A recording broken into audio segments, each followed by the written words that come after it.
గోడ్స్ అనే యూట్యూబ్ ఖాతాలో ఈ సినిమా ప్రింట్ విడుదలైంది. ఉత్తరాది ప్రేక్షకులు ఈ సినిమాకు బ్రహ్మరథం పడుతున్న తరుణంలో ఇలా క్వాలిటీ గల ప్రింట్ బయటకు రావటంపై చిత్ర యూనిట్ షాక్ గురైంది.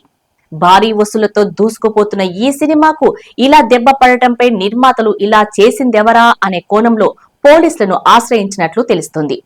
లాంగ్ రన్ లో ఈ సినిమా ఎన్ని వేల కోట్లు సాధిస్తుందనే విషయంపై ట్రేడ్ పండితులు అంచనాలు వేస్తున్నారు.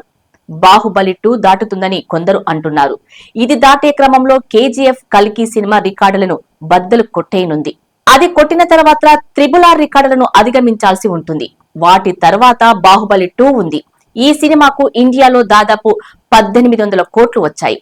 దంగల్ కు ప్రపంచవ్యాప్తంగా 2000 కోట్లు వచ్చాయి. వీటిని పుష్ప 2 అధిగమిస్తుందా లేదా అనే ఉత్కంఠ ఇప్పుడు బన్నీ అభిమానుల్లో నెలకొంది. ఖచ్చితంగా వాటిని కూడా బద్దలు కొడతామని బన్నీ అభిమానులు సోషల్ మీడియాలో పోస్టులు పెడుతున్నారు.